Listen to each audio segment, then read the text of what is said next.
I think we should start but before starting I would ask कि सबको मेरी screen नज़र आ रही है जो मैंने शेयर की है?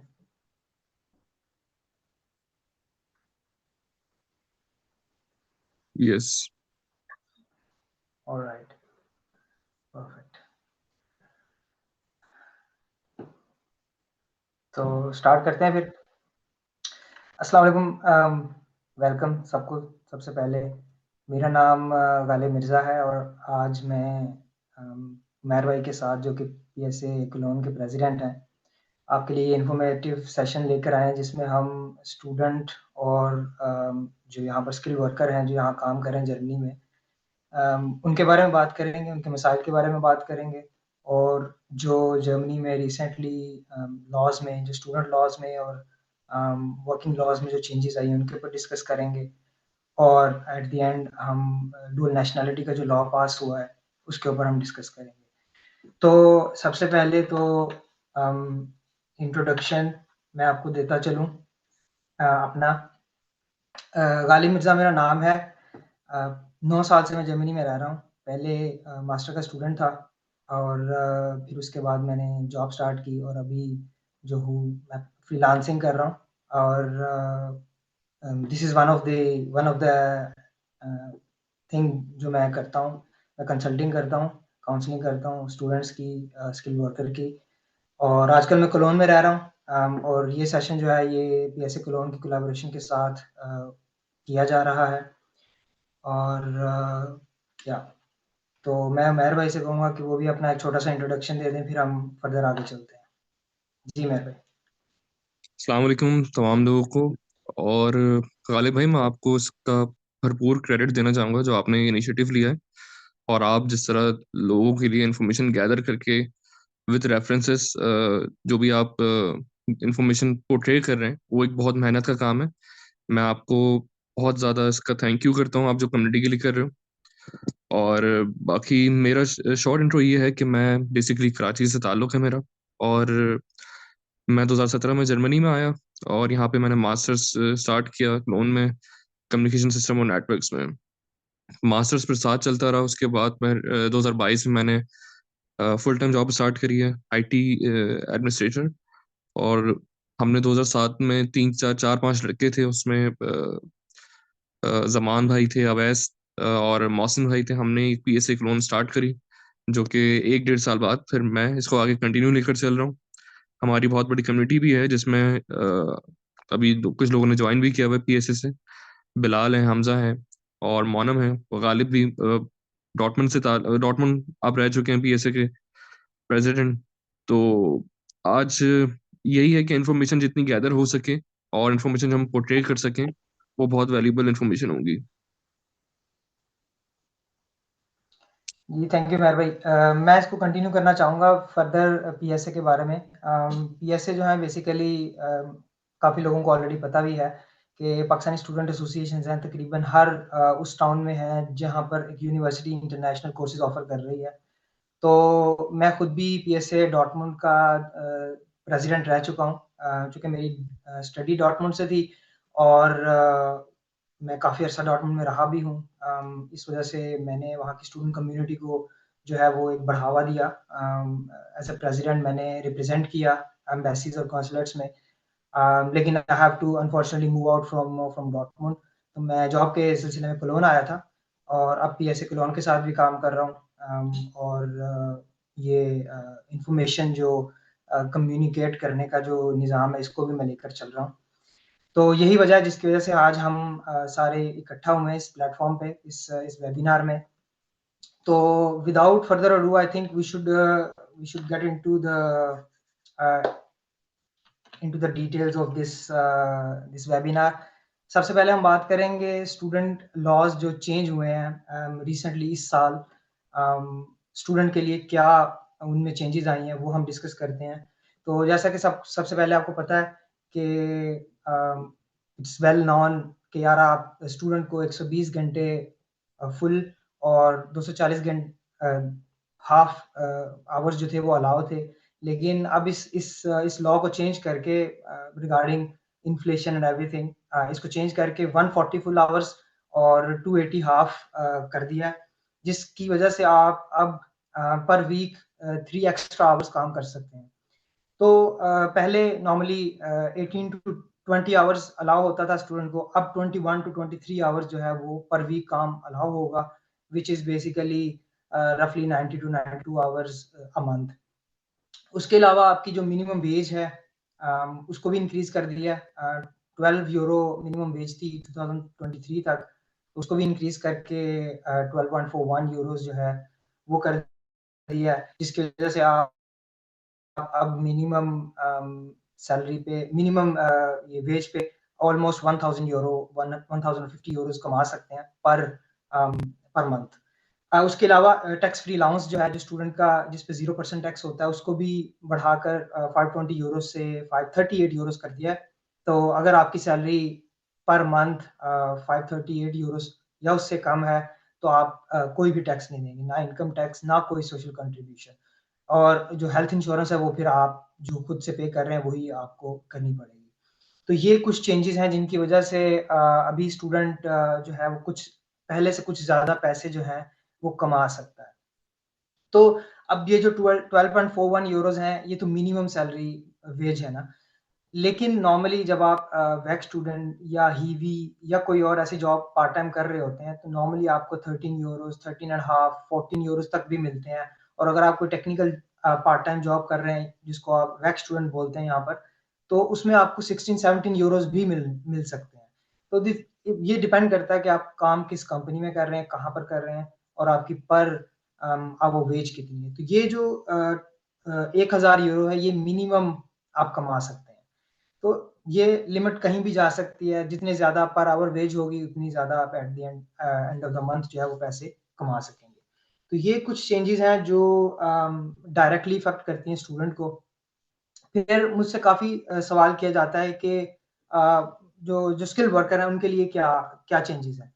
तो जैसे आप सबको पता है ऑलरेडी जर्मनी जो है वो एक जॉब सर्च वीज़ा ऑफ़र कर रहा है, बड़ी देर से कर रहा है, जिस पे आप जॉब के बगैर जर्मनी में आते हैं और आकर आपको 6 महीने के लिए आप ढूँढते हैं जॉब। अगर आपको मिल जाती है तो वेल एंड गुड, अगर नहीं मिलती तो मैक्सिमम समटाइम्स आपको वापस जाना पड़ता है, समटाइम्स फॉर सर्टेन रीज़न्स आपको 3 महीने तक एक्स्ट्रा मिल सकते हैं जॉब ढूँढने के लिए। लेकिन उस चीज़ को मद्देनज़र रखते हुए जर्मनी ने इस साल जो है एक नया वीज़ा कैटेगरी इंट्रोड्यूस करवाई जिसको अपॉर्च्युनिटी कार्ड वो कह रहे हैं। ये अपॉर्च्युनिटी कार्ड जो है ये बेसिकली अभी जून 2024 से स्टार्ट करने का इनका टेंटेटिव प्लान है।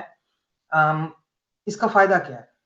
अभी ये ऑस्ट्रेलिया, कनाडा की तरह का एक पॉइंट बेस्ड सिस्टम है, जिसकी कुछ रिक्वायरमेंट्स हैं, आपको पॉइंट्स गैदर करने हैं और एट द एंड अगर आप उन पॉइंट्स को फुलफिल करते हैं, तो आपको वीज़ा इश्यू किया जाएगा और ये भी जॉब सर्च वीज़ा की तरह का होगा, but the length of this visa will be 1 year और इसमें आपको पार्ट टाइम जॉब करने की इजाज़त होगी।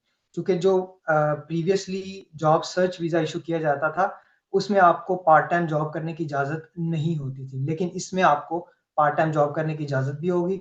अगर आप शादीशुदा हैं और आप अपनी स्पाउस को साथ लाना चाह रहे हैं, तो इसमें आप अपनी स्पाउस को भी ईज़िली अपने साथ ला सकेंगे। तो पॉइंट्स को डिस्कस करते हैं।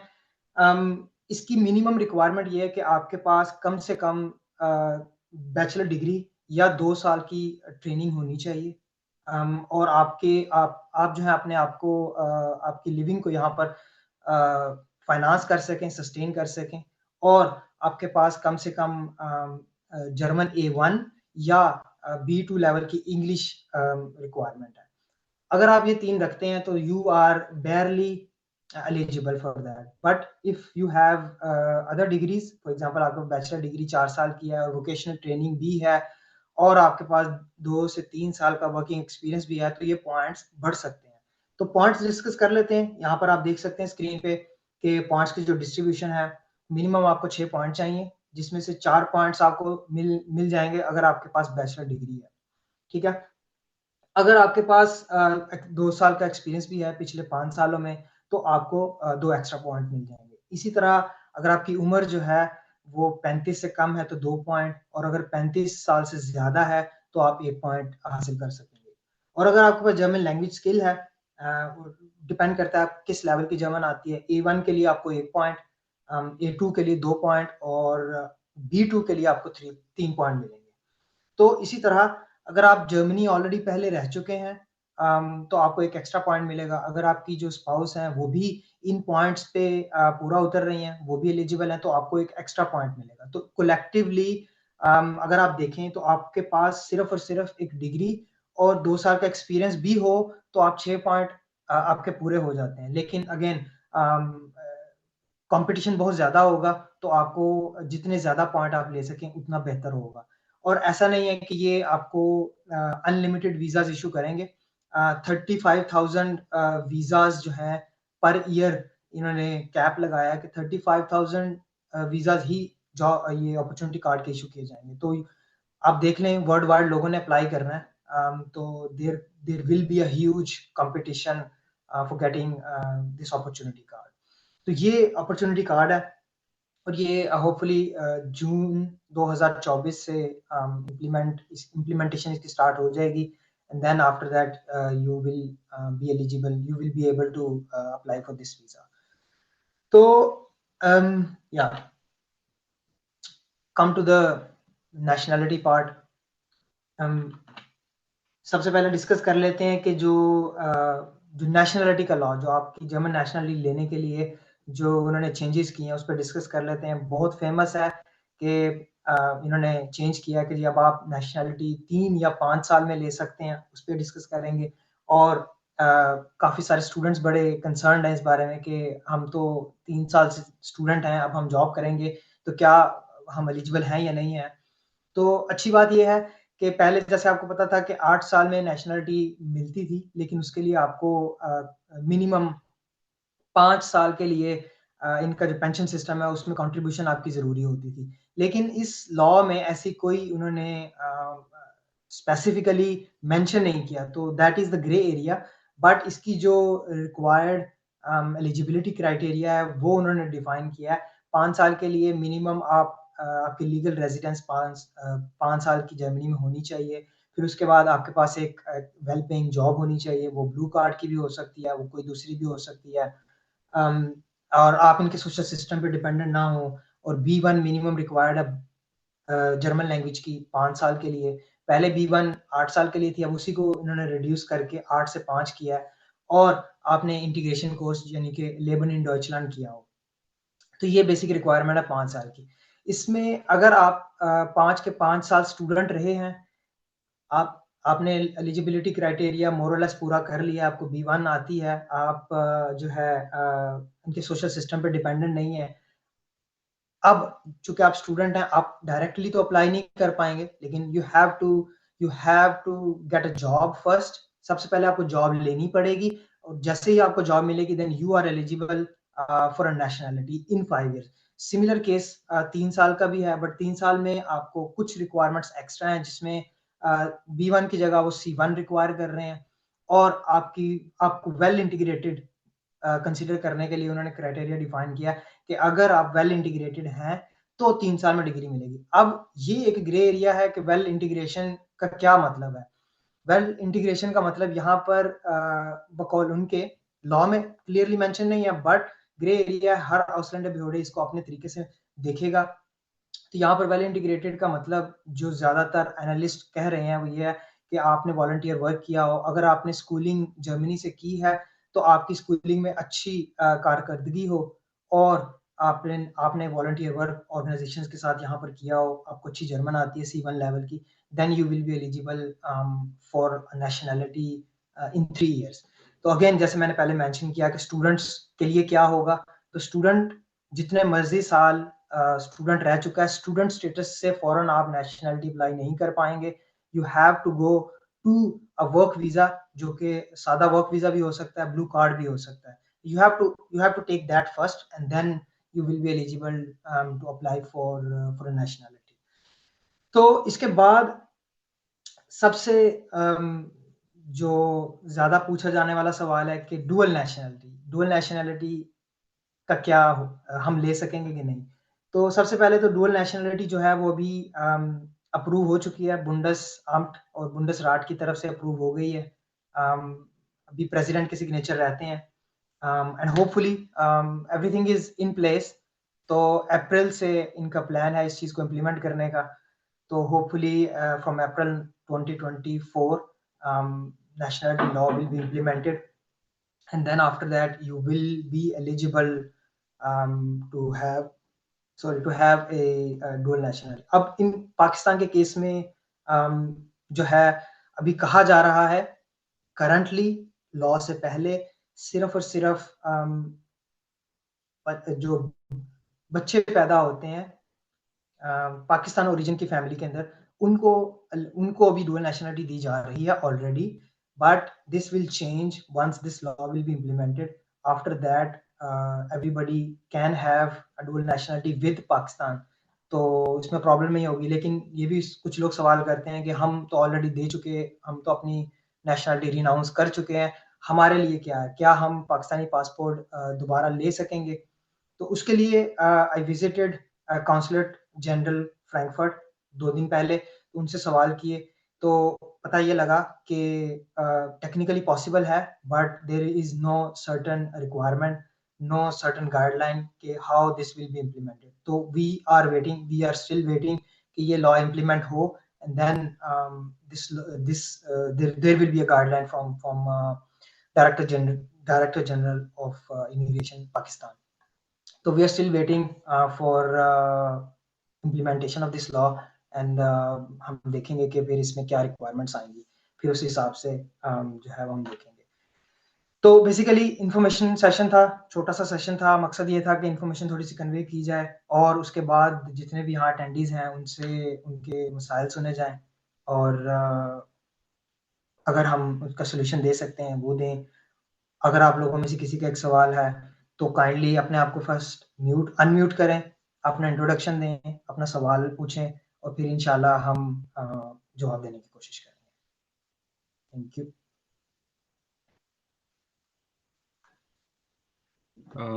अस्सलाम वालेकुम। क्या मैं पहले कर वालेकुम सकता? अस्सलाम। जी जी वालेकुम। बिलाल भाई। ओके, शुक्रिया। Thank you very much Ghalib, आपका प्रेजेंटेशन शॉर्ट था लेकिन फिर भी काफ़ी डिटेल, और कुछ मेरे ख्याल में कुछ हॉट टॉपिक्स ऑलरेडी डिस्कस हो गए हैं। बस एक सवाल मेरा, पहला मैं ऑलरेडी आप क्वेश्चन किया है फॉर्म के जरिए, लेकिन अभी प्रेजेंटेशन के थ्रू एक सवाल जहन में आया है। जो 5 years प्लस B1 का जो रूल है, तो मतलब ये आपको जॉब लेनी पड़ेगी तब होगा। स्टूडेंट्स अभी इसमें नहीं है, मतलब स्टूडेंट टाइम काउंट नहीं होगा इसमें अभी। That's right? नहीं, student time as a living time count होगा, बट आप स्टूडेंट स्टेटस से डायरेक्ट नेशनलिटी अप्लाई नहीं कर सकते। You have to get okay, तो a job first and then you can apply. Okay, for example let's suppose master student है 2-3 साल, या मेरे ख्याल में मेरे केस में मैं PhD हूँ, 4-5 साल मैंने ऑलरेडी गुजारे एज ए स्टूडेंट वीज़ा पे, जो 16B होता है नॉर्मली। तो मैं अगर जॉब सिक्योर करता हूँ तो उसमें ये जो स्टूडेंट टाइम है ये कितना काउंट होगा ओवरऑल? ये ये सारा सारा का काउंट सारा होगा? पूरा कंप्लीट स्टूडेंट टाइम आपका काउंट होगा। अगर फॉर एग्जांपल आपने PhD 5 साल में कंप्लीट कर ली है and then you get a job, तो आपका वो 5 साल का जो स्टूडेंट का टाइम है वो इंशाल्लाह काउंट होगा सारा का ओके सारा। Okay, thank you very much, thank you. और मेरा एक सवाल पहले से आपको ऑलरेडी सेंड किया था थ्रू फॉर्म जब मैं फिल कर रहा था, और वो ये था कि मैं अपनी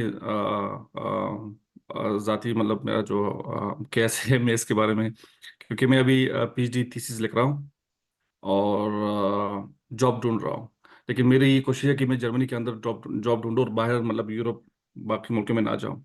तो इसके लिए मुझे कुछ जगहों पे मैंने अप्लाई किया था, कुछ इंटरव्यूज़ हो गए हैं, लेकिन अभी तक कुछ मेरे पास कोई कॉन्ट्रैक्ट है नहीं। तो अगर मैं और जॉब की तरफ जा सकता हूँ फुल टाइम, ये अलाउड है? और या मुझे जॉब ढूंढनी पड़ेगी तब मैं, मतलब, आपका तो ये। ये बड़ा अच्छा आपने सवाल किया है। बड़े लोग कंसर्न है कि क्योंकि जॉब मिलना थोड़ा सा डिफिकल्ट हुआ आजकल। पहले ऐसा था 2023 तक कि आपको आपकी फील्ड की जॉब चाहिए तो ही वो आपको ब्लू कार्ड देंगे, लेकिन ये लॉ चेंज कर दिया गया इस साल। अब आपको ब्लू कार्ड लेने के लिए अपनी फील्ड की जॉब की जरूरत नहीं है। अगर आपके पास डिग्री है यहाँ पर टेक्निकल, तो आपको मिल जाएगी, आपको ब्लू कार्ड भी मिल जाएगा और आपको नेशनलिटी भी मिल जाएगी। जॉब की कोई रिक्वायरमेंट नहीं है कि आपने स्पेसिफिक आईटी की जॉब करनी है। लेकिन अगेन ये ग्रे एरिया है। हर जॉब स्टूडेंट ब्यूरो है वो इसको अपने तरीके से देखेगा। आपको कन्विंस करना पड़ेगा। If you can convince them then for sure you will get a work visa or blue card and then you can apply for the nationality later. Okay, thank you. या वेलकम। किसी और का अगर question है तो please unmute करें और अपना सवाल इंट्रोडक्शन देने के बाद अपना सवाल करें। Thank you.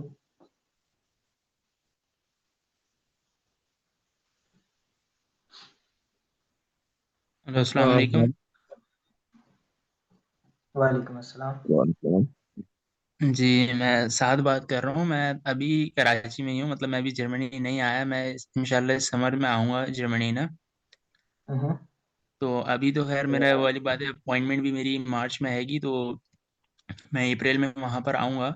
लेकिन मुझे ये इस तरह आपका इंट्रोडक्शन था, ये बड़ा इन्फॉर्मेटिव था। तो इसमें मुझे ये पूछना है कि जब मास्टर्स ख़त्म हो जाएगा 2 साल का, तो उसके बाद कौन सा वीज़ा मतलब आपको मिलता है वहाँ पे? जॉब सर्च वीज़ा मिलता है, वर्क वीज़ा मिलता है, या ये कोई और मतलब ब्लू कार्ड पे किस तरह जा सकता है बंदा, वर्क वीज़ा पे किस तरह जा सकता है? सो यहाँ पर 18 मंथ्स का आपको जॉब सर्च वीज़ा मिलता है।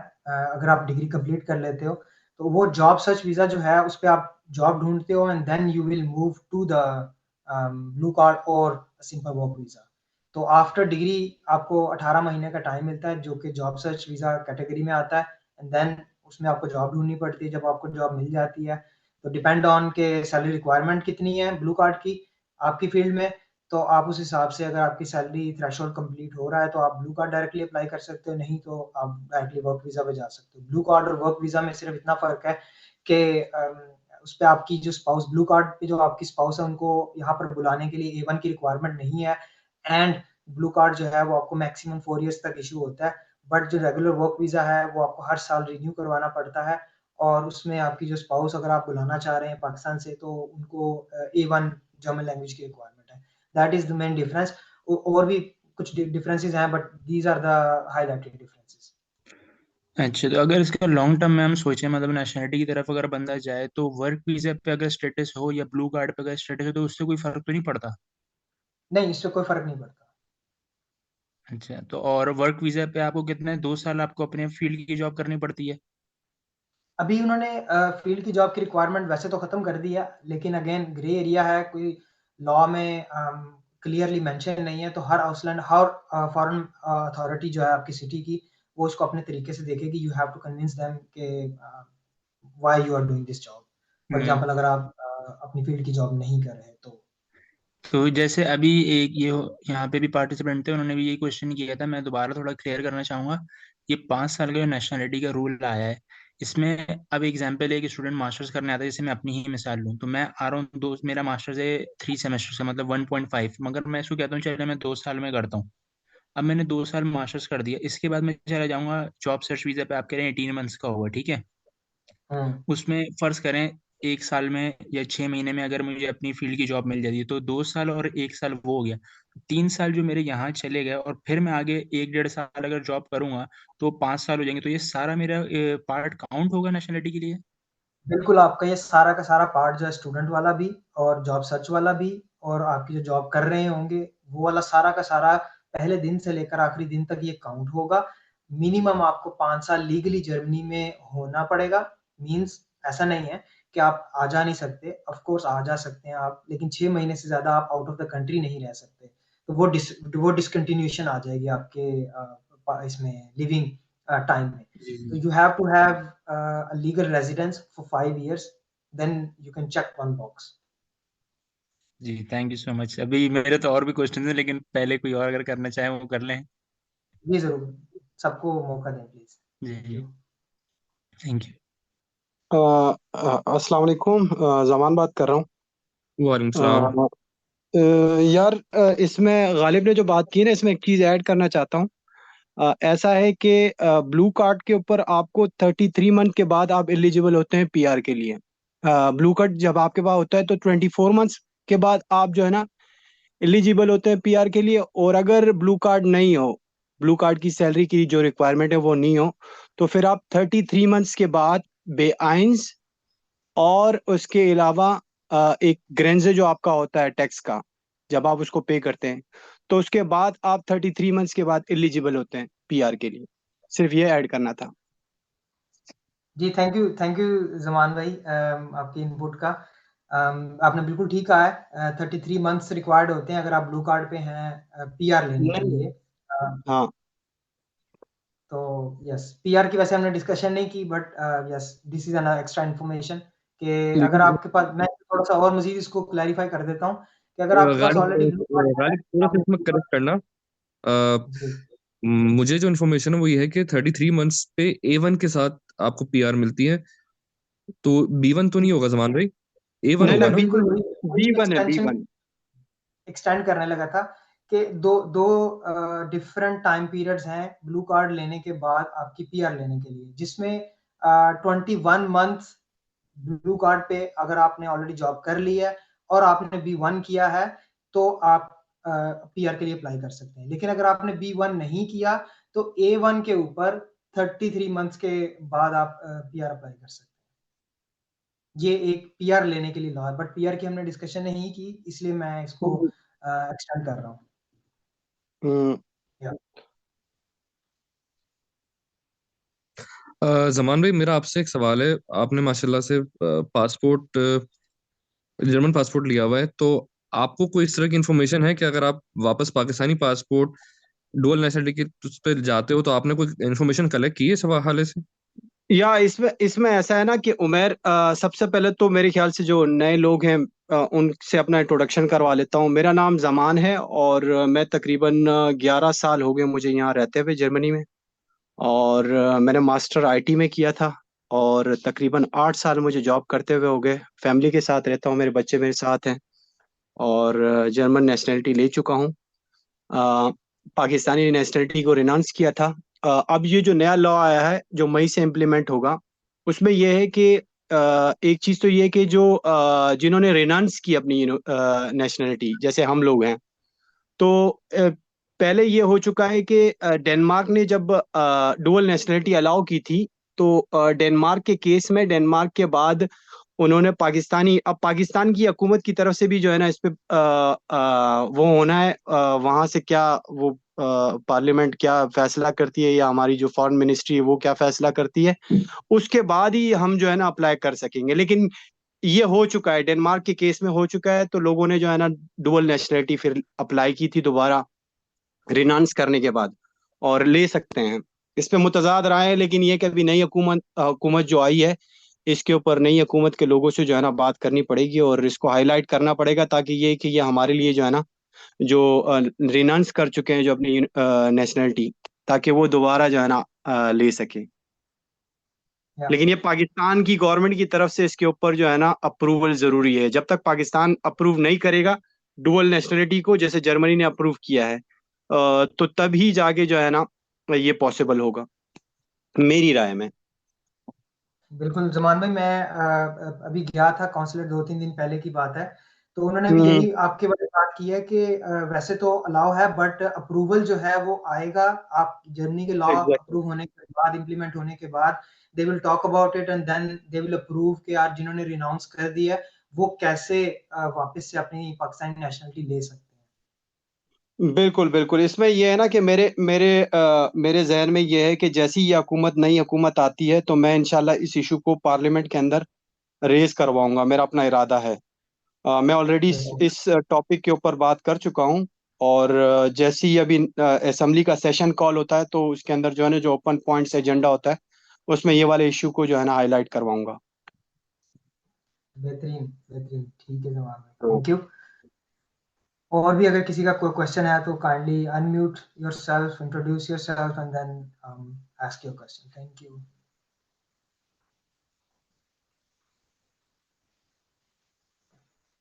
तो उमैर भाई, आप भी कोई चीज़ ऐड कर दें इसमें, अगर यार आप करना चाहते हैं। खाली चैट में सवाल आया हुआ है, एक भाई ने पूछा हुआ है सोशल सिक्योरिटी सिस्टम के बारे में, तो उस पर अगर आप what is meant by dependent on social, ठीक है। तो डिपेंडेंट ऑन सोशल स्टेटस का मतलब है जो बुर्गर गेल्ड, जो सिटीजन मनी जो आपको गवर्नमेंट देती है, बेसिकली उसको बोलते हैं, जो जिसको आप अनएम्प्लॉयमेंट बेनिफिट 2 बोलते हैं। तो वो जो है अगर आप वो ले रहे हैं गवर्नमेंट से तो then you are not eligible. 2 तरह के अनएम्प्लॉयमेंट बेनिफिट्स हैं। एक वो बेनिफिट्स हैं जो आप बेसिकली जो कैटेगरी 1 में आते हैं, जिसको आप ALG 1 बोलते हैं, that is actually not considered as a social benefit, वो आपका राइट है। अगर आपकी जॉब चली जाती है तो गवर्नमेंट जो आपको आपकी सैलरी में से जो काटे होते हैं पहले वही पैसे आपको दोबारा से देती है। That is not actually considered as a social benefit. But अगर उसके बाद आपके पास स्टिल जॉब नहीं है and then you take the citizen money from the government जो कि ALG कैटेगरी 2 में आती है, that is a social benefit. Ghalib भाई, इसी के साथ मेरा एक सवाल है जो सोशल बेनिफिट्स के साथ है। जो हाउस गिल्ट है या मतलब जो सब्सिडाइज्ड होम्स है, कुछ आप ले सकते हैं, वे भी कुछ इस तरह है, मुझे नाम याद नहीं है। क्या वो भी हाउस बेनिफिट, वो भी सोशल बेनिफिट्स में आते हैं? बिलाल भाई, आप मेरी VBS की information- बात कर रहे हैं, वोन बी रिस्ट्रिक्टिंग शाइन। मैं सिर्फ Yes, वॉन क्लियर भी कर yes. रहा हूँ। या या जी जी अच्छा, जी जमान भाई, आप कुछ ऐड करना चाहेंगे इसमें? इसके ऊपर मैं क्लियर करना चाहता हूँ बिलाल। ऐसा है कि वेबएस जो है ना, वेबएस सब्सिडाइज घर होते हैं जो स्टार्ट की तरफ से दिए जाते हैं। वो उन लोगों को दिए जाते हैं जिनके फैमिली, जैसे फर्ज किया मैं अपनी बात करता हूँ, मैं वेबएस के घर में रहता हूँ। तो ये वेबएस का जो घर है ये ऐसा है कि इसके लिए आपको पहले तो स्टार्ट से आपको एक वेबएस शाइन लेना पड़ता है। और उसके अलावा ये होता है कि हम नॉर्मली जो हमारी फैमिलीज होती है उनमें जो घर का सरबराह होता है वो मर्द ही होता है, और जो हमारी वाइफ है वो हाउस वाइफ के तौर पर काम करती है। तो फिर इन्होंने एक ग्रेंजे बनाया हुआ है, एक वो होता है आपका, इसको क्या कहते हैं, एक बॉर्डर लिमिटेशन, लिमिट होती है आपकी सैलरी की, लिमिट होती है कि अगर आप फर्ज किया पर पर्सन के हिसाब से, ये मेरे ख्याल से मैंने जो कैलकुलेशन इसकी की थी, पर पर्सन बच्चे के लिए 500 यूरो नेटो, और बड़े के लिए 1000 यूरो। यानी कि अगर फर्ज किया दो दो बड़े हैं तो इसका मतलब है 1000 यूरो, 1000 2000 यूरो वो हो गए, और अगर फर्ज किया किसी के 2 बच्चे हैं तो 1000 यूरो वो हो गए। तो अगर फर्ज किया आप नेटो 3000 से कम यूरो कमाते हैं, आप 4 लोग हैं और 3000 से कम कमाते हैं, तो आप वे बेस के लिए एलिजिबल होते हैं। इसका वे बेस का बाकायदा तौर पर ऑनलाइन रेशना इन्होंने दिया हुआ है, उसमें आप अपनी नेटो जो है ना सैलरी डाल के कैलकुलेट कर सकते हैं। और फिर उसमें यह है कि जो ये वे बेस के घर होते हैं ये मिलना बड़ा मुश्किल होता है, आमतौर पर आसान से नहीं मिलते हैं, आसानी से नहीं मिलते। इसके लिए आपको कंटिन्यूसली उनसे राब्ते में रहना पड़ता है, और फिर उसके बाद जो है ना कहीं जाके ये जो है ना आपको कंसीडर करते हैं। लेकिन ये कि इसमें आपको आम तौर पर जो आम रेंट होता है, जैसे मैं अपनी बात करता हूँ, अभी जो आखन में मैं रह रहा हूँ, तो आखन में जो रेंट है वो तकरीबन 1100-1200 यूरो है जो आम घरों का है, लेकिन मैं जो है ना मैं उसके मुकाबले में कम दे रहा हूँ। वो सब्सिडाइज्ड है, गवर्नमेंट की तरफ से सब्सिडाइज्ड है, तो गवर्नमेंट की इसलिए तरफ से वो सब्सिडाइज है। जी बिल्कुल, तो वो उनके रेंट जो है वो नॉर्मल मार्केट से कम है। हाँ, जमान भाई, शुक्रिया। अब मेरे ख्याल में मेरे सवाल का जवाब फिर भी नहीं मिला। क्या सिंपल सा ये वो है पूछा कि था कि ये सोशल में आता आता है, है सोशल ये बेनिफिट्स जो में या नहीं? नहीं नहीं नहीं, सोशल में नहीं आता। ये वो सोशल बेनिफिट नहीं है जो आप पूछ रहे हो, वो नहीं है। अच्छा, इसका नहीं नहीं, ये मुतबादल जो है सोशल वेबएस का मुतबादल वो है हाउस गेट, क्या वो आता है फिर, या मतलब दोनों का एक ही है कैसे? हाउस गर्ल कौन सा? हाउस गर्ल तो कोई है ही नहीं। हाउस ये गर्ल। अगर है तो मुझे भी बता दो यार। हाउस गर्ल कोई नहीं है। नहीं, मैंने देखा था एक बार हाउस, नहीं, वो मुझे ज़मान शायद भाई, मैं वो नाम असल गलत में गलत हाउस कर रहा हूँ। शायद शायद थोड़ी-सी मिसकंसेप्शन हो रहा है। बेसिकली आपको जॉब सेंटर वाले आपको कुछ पैसे देते हैं, अगर आपकी सैलरी कम है एक लिमिट से, या आपके पास हाँ जॉब हाँ नहीं हाँ है, हाँ तो आपके रेंट के लिए जो है वो पैसे देते हैं जॉब सेंटर हाँ, वाले। वो देते हैं। तो वो जो वो जॉब फिर सेंटर वो वाले उसमें पैसे आता देते है। हैं, वो बेसिकली सोशल में आते हैं। बिल्कुल बिल्कुल, गालिब सही कह रहा है। ये फिर वो उसमें आता है। वो अलग चीज है। ये वे बेस अलग चीज है बिलाल, ये दोनों अलग अलग चीज है। यस, ये वे बेस सिर्फ वो उनको मिलता है जो काम करते हैं, जो सोशल बेनिफिट्स नहीं लेते हैं, जो AL स्वाय होता है ना, जो स्टार्ट से जो वो आता है, या तकरीबन 475-500 यूरो तक इतना होता है। फिर उनको रेंट भी दिया जाता है उनके घर का, बिल्कुल, बिल्कुल। और वो फिर नेशनलिटी के लिए एलिजिबल नहीं होंगे क्योंकि उनके पास जॉब नहीं है। तो वो अप्लाई नहीं कर सकते हैं, क्योंकि नेशनलिटी के लिए आपको जरूरी है आपने कॉन्ट्रैक्ट दिखाना है। यस। तो आपके सवाल का जवाब बिलाल भाई, वो जो हाउस गर्ल है जिसकी आप बात कर रहे हैं, वो बेसिकली आपके सोशल में ही आता है। तो if somebody is taking that, तो फिर he is not eligible for the nationality. अच्छा, मुझे याद आ गया, वो वोन गिल्ट है, या हाँ, हाउस गिल्ट नहीं, वोन गिल्ट वो इसका नहीं नाम है। है, वोन गिल्ट। बिल्कुल। हम्म।